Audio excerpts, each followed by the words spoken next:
All right, here he is, ladies and gentlemen. He is a sports anchor at 93.7 The Fan and News Radio 1020, KDK, spending the afternoon every 20 minutes on the FM side and with Mangino and Duffy on News Radio 1020, KDK. Big story, of course, the Penguins and San Jose Sharks coming up tonight at 8 o'clock. You can watch it from the Shark Tank on NBC. Observations of this game tonight. I think the Penguins win tonight. I think they know they should have won Saturday night.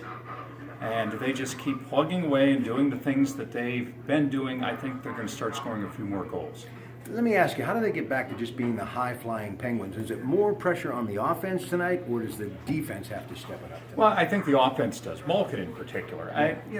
He's been a lightning rod for criticism throughout the whole playoffs. We thought he was coming out of it in the Tampa Bay series. Played really pretty well in Tampa Bay series. Averaged more than a point a game. No points in 3 games. Sometimes he looks disinterested. I think it's just a case that this team is so fast that he is not the greatest skater in the world, not a bad skater, but I just think he looks slow compared to a lot of his teammates now. It doesn't mean he isn't giving an effort, but he's got to start scoring. He has got to score. No points in 3 games from one of the best players in the world. All right, Matt Murray obviously has to shake off that very tough overtime loss and time to get back between the pipes. It really has been a spectacular performance by this young netminder. I don't think, no matter the outcome, you cannot say enough about his bright future in the National Hockey League. Yeah, I would agree with you.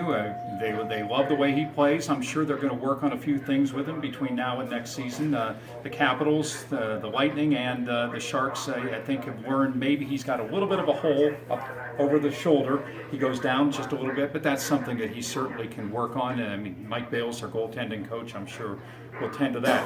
I think the one thing about Murray that's impressed me the most, Rob, though, is after a loss, he seems to bounce back and play his best hockey. He really does. He's 4-0 after losses. All right, let's move on now. Neil Walker coming back to town. I just talked moments ago, 13 homers on the year, batting .279, 366 in his last 12 games. He's done very well. Quoted earlier today saying, hey, I gave it everything when I was in Pittsburgh. We could use something in the way of everything, that little extra effort. Pirates lost to the Angels yesterday, Mets tonight. Forget about catching the Cubs. Let's just get some wins. Yeah, well, it's the 2 teams that are right now atop the wild card standings. Mets first, Pirates game and a half back. I guess even though it is early June, you can say it's an important series for the Pirates. They need to start winning some games again. They've lost 7 of 10, and you don't want to fall behind the teams that you're chasing, even if it is before the All-Star break. All right, now listen, the NBA final. You know, somebody quoted earlier saying that the Cleveland Cavaliers are turning into the Buffalo Bills. They get to the final, but they can't win. It was Draymond Green. Jeff Hathorne said he was the key, 28 points. Steph Curry, I mean, he had a good night, but it was really Draymond Green that was the difference. Kevin Love, a little bit of an injury, some dizziness. Whether or not he goes coming up on Wednesday, we don't know. But one thing's for sure, LeBron James has to be saying after that 110-77 loss to Golden State, we better kick it in gear or we're going to be out of this thing. Well, the NBA is the one sport that there is a true home advantage. I was going to say home field, but it's home court. The home teams generally do win at home.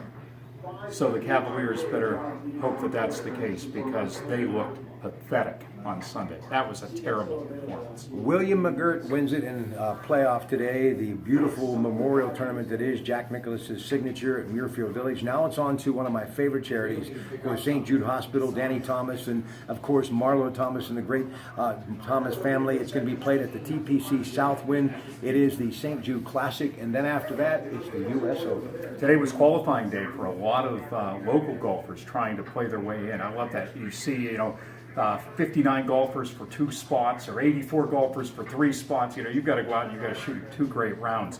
We'll have to see what the results are from that. Maybe we can get a golfer or 2 from Western PA into the Open. One more thing, because I love tennis. Novak Djokovic gets the win at the French Open, gets the career Grand Slam. He beats Britain's great player, Andy Murray. Serena Williams lost over the weekend to Gabriela Muguruza, who won her very first, the Spaniard, Grand Slam tournament. I just want to say this about Novak Djokovic. Quietly, with all these things going on in the world of sports, he just quietly goes along and dominates. He is a tremendous athlete, and what he's doing in tennis puts him right up with guys like McEnroe and Connors and Pete Sampras and Rafael Nadal. This guy and Roger Federer, he has been lights out for many years now. Well, first he had to get over the Federer hurdle, and once he did, now he's become tennis's golden boy. But he's like you say, he flies under the radar. Nobody really talks much about him. Very stoic, not a great personality perhaps, but man, he can whack the ball, man. Like Al Davis used to say, just win, baby, and that's what he does. Look at him, folks. Dr. Vactor's made him look great. He sounds great. Check him out. 93.7 The Fan and News Radio 1020 KDK. Eric Hagman.